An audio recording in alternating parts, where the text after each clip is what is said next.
नमस्कार, संसद समाचार में आपका स्वागत है। मैं हूं चंद्रशेखर जोशी और आइए सबसे पहले बात करते हैं लोकसभा की। लोकसभा में विपक्षी सदस्यों ने संसद की सुरक्षा में चूक के मुद्दे पर सरकार से जवाब की मांग करते हुए बृहस्पतिवार को भारी हंगामा किया, जिसके कारण सदन की कार्यवाही 2 बार के स्थगन के बाद दिन भर के लिए स्थगित कर दी गई। आसन की अवमानना करने के मामले में टी.एन. प्रतापन, हिवी ईडेन, ज्योति मणि, रम्या हरिदास, डीन कुरियाकोस, बेनी बेहनन, मोहम्मद जावेद, पी.आर. नटराजन, कनिमोई समेत 14 विपक्षी सदस्यों को चालू सत्र की शेष अवधि के लिए सदन से निलंबित कर दिया गया। एक बार के स्थगन के बाद दोपहर 2 बजे सदन की बैठक शुरू हुई तो विपक्षी सदस्य पहले की तरह ही अपने स्थान पर खड़े होकर बुधवार की घटना को लेकर हंगामा करने लगे। संसदीय कार्य मंत्री प्रहलाद जोशी ने कहा कि हम सब सहमत हैं कि कल की दुर्भाग्यपूर्ण घटना लोकसभा सदस्यों की सुरक्षा में गंभीर चूक थी। उन्होंने कहा कि इस मामले में लोकसभा अध्यक्ष के निर्देश पर उच्च स्तरीय जांच शुरू कर दी गई है। जोशी ने कहा कि इस मुद्दे पर किसी भी सदस्य से राजनीति की अपेक्षा नहीं की जाती, हमें दलगत राजनीति से ऊपर उठकर काम करना होगा। उन्होंने कहा कि संसद में सुरक्षा में चूक की इस तरह की घटनाएं पहले भी होती रही हैं और उस समय के लोकसभा अध्यक्षों के निर्देशानुसार मुद्दों पर कार्रवाई की जाती रही है। संसदीय कार्य मंत्री ने शोर शराबा कर रहे विपक्षी सदस्यों से कार्यवाही आगे बढ़ाने का आग्रह किया। उन्होंने आसन की अवमानना करने को लेकर कांग्रेस सदस्यों टी.एन. प्रतापन, हिवी ईडेन, ज्योति मणि, रम्या हरिदास और डीन कुरियाकोस को चालू सत्र की शेष अवधि के लिए निलंबित करने का प्रस्ताव रखा, जिसे सदन ने ध्वनिमत से स्वीकृति दे दी। इसके बाद पीठासीन सभापति भर्तृहरि महताब ने कार्यवाही अपराह्न 3 बजे तक स्थगित कर दी। 3 बजे बैठक शुरू हुई तो संसदीय कार्य मंत्री ने बेनी बेहनन, मोहम्मद जावेद, पी.आर. नटराजन, कनिमोई समेत 9 और सदस्यों को निलंबित करने का प्रस्ताव रखा, जिसे सदन ने ध्वनिमत से मंजूरी दी। इसके बाद पीठासीन सभापति महताब ने कार्यवाही 15 दिसंबर सुबह 11 बजे तक के लिए स्थगित कर दी। इससे पहले पूर्वाह्न 11 बजे जब सदन की बैठक शुरू हुई तो विपक्षी सदस्यों ने नारेबाजी शुरू कर दी। अध्यक्ष ओम बिरला ने सदस्यों से हंगामा न करने का अनुरोध करते हुए कहा कि संसद परिसर की सुरक्षा लोकसभा सचिवालय की जिम्मेदारी है। बिरला ने कहा कि कल जो घटना घटी है उसे लेकर हम सब चिंतित हैं और संसद की सुरक्षा की जिम्मेदारी लोकसभा सचिवालय की होती है। हमने संसद की सुरक्षा के मसले पर कल चर्चा की थी और आगे फिर चर्चा करेंगे। सुरक्षा की सारी जिम्मेदारी लोकसभा सचिवालय की है। उन्होंने कहा कि संसद की सुरक्षा से सरकार का कोई लेना देना नहीं है। सदन के उपनेता और रक्षा मंत्री राजनाथ सिंह ने कहा कि हमें सावधान रहने की जरूरत है। केवल सत्ता पक्ष ही नहीं बल्कि विपक्ष के सदस्यों को भी ध्यान रखना चाहिए कि अराजकता पैदा करने वालों को पास ना मिले। सिंह ने कहा कि पुराने संसद भवन में भी कागज फेंकने और दीर्घाओं से कूदने की घटनाएं हुई हैं। उन्होंने कहा कि सदन में हंगामे की स्थिति पैदा करने की कोई ज़रूरत नहीं है। रक्षा मंत्री के बयान के बावजूद सदन में हंगामा जारी रहा और अध्यक्ष ने नारेबाजी के बीच ही प्रश्नकाल शुरू करवाया। लगभग 15 मिनट तक चले प्रश्नकाल के दौरान सरकार से कम 2 पूरक प्रश्न पूछे गए और संबंधित मंत्रियों ने उनका जवाब दिया। हंगामा नहीं थमने पर बिरला ने करीब 11:15 पर सदन की कार्यवाही दोपहर 2 बजे तक के लिए स्थगित कर दी। संसद पर 2001 में हुए आतंकवादी हमले की बरसी पर बुधवार को एक बड़ी सुरक्षा चूक की घटना में 2 व्यक्ति सागर शर्मा और मनोरंजन डी शून्यकाल के दौरान दर्शक दीर्घा से लोकसभा कक्ष में कूद गए। उन्होंने केन से पीली गैस भी छोड़ी। बाद में सांसदों ने उन्हें काबू में किया। तेलंगाना विधानसभा चुनाव में विधायक निर्वाचित कोटा प्रभाकर रेड्डी और उत्तम कुमार रेड्डी ने अपनी लोकसभा की सदस्यता से इस्तीफा दे दिया है। लोकसभा अध्यक्ष ओम बिरला ने बृहस्पतिवार को सदन को सूचित किया कि तेलंगाना के मेंढक निर्वाचन क्षेत्र से सांसद के प्रभाकर रेड्डी और नालगोंडा से सांसद उत्तम कुमार रेड्डी ने अपनी लोकसभा की सदस्यता से त्यागपत्र दे दिया है। उन्होंने कहा, मैंने उनका त्यागपत्र 13 दिसंबर से स्वीकार कर लिया है। संसद की अब हम राज्यसभा की ओर चलते हैं। राज्यसभा में क्या कुछ हुआ। संसद की सुरक्षा में चूक के मुद्दे पर आज विपक्षी सदस्यों ने राज्यसभा में जोरदार हंगामा किया, जिसके कारण सदन की कार्यवाही 5 बार के स्थगन के बाद दिन भर के लिए स्थगित करनी पड़ी। तृणमूल कांग्रेस के डेरेक ओब्रायन को आसन की अवहेलना और सभापति के निर्देशों का सुरक्षा में चूक के मुद्दे पर आज विपक्षी सदस्यों ने राज्यसभा में जोरदार हंगामा किया, जिसके कारण सदन की कार्यवाही 5 बार के स्थगन के बाद दिन भर के लिए स्थगित करनी पड़ी। तृणमूल कांग्रेस के डेरेक ओब्रायन को आसन की अवहेलना और सभापति के निर्देशों का पालन नहीं करने और अमर्यादित आचरण के लिए संसद सत्र की शेष अवधि के लिए राज्यसभा से निलंबित कर दिया गया। बाद में उनके सदन में लगातार अमर्यादित आचरण का मामला राज्यसभा की विशेषाधिकार समिति को भेज दिया गया। ये समिति इस मामले की जांच पड़ताल कर 3 महीने में अपनी रिपोर्ट देगी। सभापति जगदीप धनखड़ ने सुबह कार्यवाही शुरू होने पर जरूरी विधायी दस्तावेज सदन के पटल पर रखे जाने के बाद कहा कि उन्हें संसद की सुरक्षा में चूक के मुद्दे पर सदन में नियम 267 के तहत चर्चा कराने के लिए 20 सदस्यों से कार्य स्थगन प्रस्ताव के नोटिस मिले हैं, लेकिन इनके नियमानुसार नहीं होने के कारण इन नोटिसों को खारिज कर दिया गया है। उन्होंने कहा कि संसद की सुरक्षा में चूक को लेकर लोकसभा अध्यक्ष ने एक समिति का गठन किया है और इस बारे में एक प्राथमिकी भी दर्ज कराई गई है। सभापति ने कहा कि इस मामले की जांच चल रही है। इसके बाद मुख्य विपक्षी दल कांग्रेस सहित विपक्ष के अन्य सदस्यों ने सदन में शोरगुल शुरू कर दिया और सभापति के आसन के समक्ष आकर नारेबाजी करने लगे। विपक्षी सदस्य मांग कर रहे थे कि सदन में इस मुद्दे पर चर्चा कराई जाए और गृह मंत्री अमित शाह सदन में आकर इस विषय पर वक्तव्य दें। उपसभापति जगदीप धनखड़ ने कहा कि वो सदस्यों को इस सदन को मंच के रूप में इस्तेमाल करने की अनुमति नहीं दे सकते। उन्होंने सदस्यों से अपनी सीटों पर लौटने की अपील की। उन्होंने कहा कि यदि सदन में आसन के निकट खड़े सदस्य अपनी अपनी जगह पर नहीं लौटते हैं तो उन्हें सख्त कदम उठाने के लिए मजबूर होना पड़ेगा। उन्होंने कहा कि वो सदस्यों को आगाह कर रहे हैं कि वो अपनी जगहों पर लौट जाएं। उन्होंने कहा कि यदि कोई सदस्य अपनी बात रखना चाहता है तो पहले सदन में व्यवस्था होना जरूरी है। सभापति ने तृणमूल कांग्रेस के सदस्य डेरेक ओब्रायन का नाम लेकर कहा कि वो आसन के आदेश का पालन नहीं करने की बात कह रहे हैं। ये गंभीर मामला है। उन्होंने कहा कि सदस्यों का आचरण देखकर उन्हें दुख और पीड़ा हो रही है।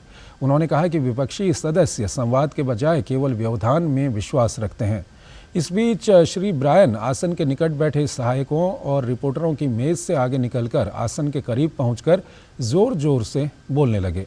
सभापति ने उनका नाम पुकारते हुए कहा कि श्री डेरेक ओब्रायन तत्काल सदन से बाहर चले जाएं। उन्होंने नेता विपक्ष मल्लिकार्जुन खड़गे से कहा कि क्या वो सदस्य के इस तरह के आचरण का समर्थन करते हैं। उन्होंने कहा कि इस तरह का आचरण करना श्री ब्रायन की आदत बन चुकी है। उन्होंने नेता विपक्ष और सभी दलों के नेता सदन को 11:30 बजे उनके चैम्बर में बातचीत के लिए बुलाया और फिर सदन की कार्यवाही 12 बजे तक के लिए स्थगित कर दी। 12 बजे सदन की कार्यवाही पुनः शुरू होने पर श्री धनखड़ ने कहा कि श्री ब्रायन ने आसन के आदेश का उल्लंघन किया है और वो सदन से बाहर जाने के बजाय सदन में नारेबाजी कर रहे हैं। उनके इस आचरण को स्वीकार नहीं किया जा सकता और वो नियम 256 के तहत उनका नाम दोबारा पुकार रहे हैं। श्री ब्रायन द्वारा आसन के निर्देश को बार बार अनसुना किए जाने पर नेता सदन पीयूष गोयल ने एक प्रस्ताव पेश कर कहा कि श्री ब्रायन द्वारा आसन की अवहेलना किए जाने और कार्यवाही में व्यवधान पैदा करने के लिए उन्हें सत्र की शेष अवधि के लिए राज्यसभा से निलंबित किया जाता है। सभापति ने इस प्रस्ताव को सदन में रखा और सदन ने इसे ध्वनिमत से पारित कर दिया। विपक्षी सदस्यों ने इसका विरोध किया। इसके बाद सभापति ने श्री ब्रायन को सदन से बाहर जाने को कहा और प्रश्नकाल की कार्यवाही शुरू की, लेकिन श्री ब्रायन ने उनके आदेश को एक बार फिर अनसुना कर दिया। इस बीच विपक्षी सदस्यों ने नारेबाजी शुरू कर दी। सभापति ने कहा कि सरकार प्रश्नों का जवाब देने के लिए तैयार है, लेकिन विपक्ष अपने कर्तव्य का निर्वहन नहीं कर रहा है। उन्होंने कहा कि इसका नुकसान विपक्ष को ही होगा क्योंकि वो सरकार से सवाल पूछने का मौका गंवा रहा है। विपक्षी सदस्यों के हंगामे को देखते हुए उन्होंने सदन की कार्यवाही 2 बजे तक के लिए स्थगित कर दी। भोजनावकाश के बाद जैसे ही कार्यवाही दोबारा शुरू हुई तो सभापति ने कहा कि यह बेहद दुर्भाग्यपूर्ण है कि श्री ब्रायन अभी भी सदन में हैं। वो आसन के निर्देशों और उनके खिलाफ सदन द्वारा पारित प्रस्ताव दोनों की अवहेलना कर रहे हैं। उन्होंने कहा कि वो निलंबित सदस्य से अपील कर रहे हैं कि वो तत्काल सदन से चले जाएं जिससे कि कार्यवाही चल सके। उन्होंने विपक्ष के नेता मल्लिकार्जुन खड़गे और अन्य विपक्षी नेताओं को एक बार फिर विचार विमर्श के लिए अपने कक्ष में आने को कहा। इस बीच विपक्षी सदस्य अपनी जगहों से आगे आकर नारेबाजी करते रहे। इसके बाद उन्होंने सदन की कार्यवाही 2:30 बजे तक स्थगित कर दी। 2:30 बजे जब कार्यवाही फिर से शुरू हुई तो श्री ब्रायन को सदन में देख सभापति ने कहा कि निलंबित सदस्य अभी भी सदन में व्यवधान उत्पन्न कर रहे हैं। उन्होंने कहा कि निलंबन के बावजूद सदस्य का सदन में रहना न केवल नियमों का उल्लंघन है बल्कि इससे देश का धन और समय दोनों बर्बाद हो रहा है। उन्होंने श्री ब्रायन से सदन से जाने की अपील करते हुए कार्यवाही अपराह्न 3 बजे तक स्थगित कर दी और सदन में विपक्ष के नेता से एक बार फिर उनके कक्ष में विचार विमर्श का अनुरोध किया। उन्होंने कहा कि नेता विपक्ष इस मुद्दे पर बातचीत के लिए उनके कक्ष में नहीं आए। उन्हें इस मुद्दे के समाधान के लिए संवाद करना चाहिए।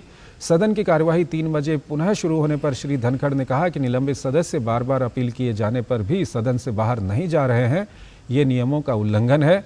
उन्होंने कहा कि निलंबित सदस्य के सदन में मौजूद रहने से कार्यवाही नहीं चल पा रही है और कार्यवाही चलाने के लिए सरकारी खजाने से मिलने वाले पैसे की बर्बादी हो रही है। उन्होंने एक बार फिर नेता सदन और नेता विपक्ष से कुछ समय निकालकर उनके साथ इस मुद्दे पर विचार विमर्श करने का अनुरोध किया। इसके बाद उन्होंने सदन की कार्यवाही 4 बजे तक स्थगित कर दी।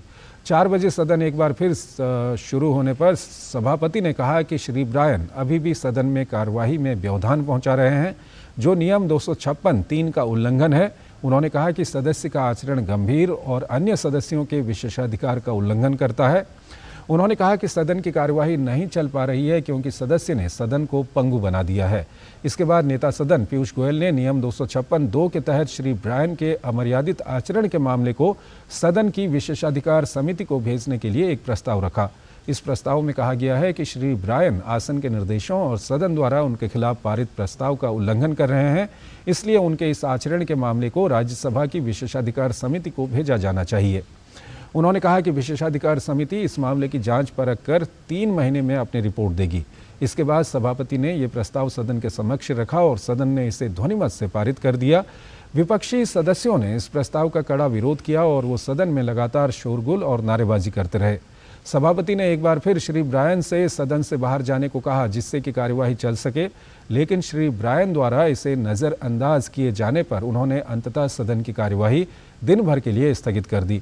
सदन की कार्यवाही के बार बार स्थगित किए जाने से शून्यकाल और प्रश्नकाल की कार्यवाही नहीं हो सकी और किसी तरह का विधायी कामकाज भी नहीं हो सका और शेष अवधि के लिए राज्यसभा से डेरेक ओब्रायन को निलंबित कर दिया गया। बाद में उनके सदन में लगातार अमर्यादित आचरण का मामला राज्यसभा की विशेषाधिकार समिति को भेज दिया गया।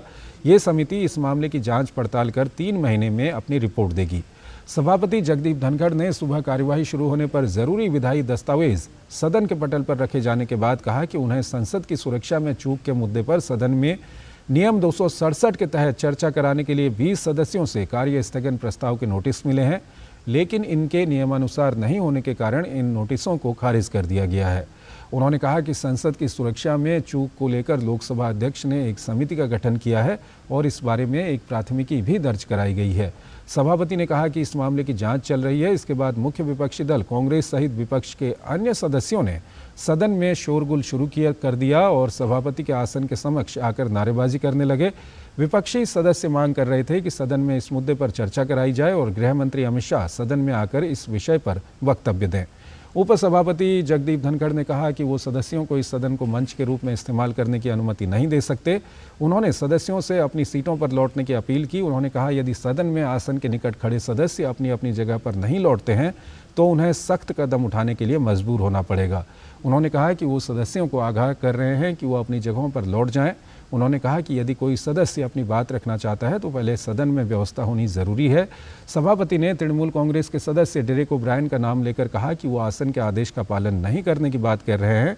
ये गंभीर मामला है। उन्होंने कहा कि सदस्यों का आचरण देखकर उन्हें दुख और पीड़ा हो रही है। उन्होंने कहा कि विपक्षी सदस्य संवाद के बजाय केवल व्यवधान में विश्वास रखते हैं। इस बीच श्री ब्रायन आसन के निकट बैठे सहायकों और रिपोर्टरों की मेज से आगे निकलकर आसन के करीब पहुंचकर जोर जोर से बोलने लगे। तो संसद समाचार को यहीं पर समाप्त करते हैं। नमस्कार।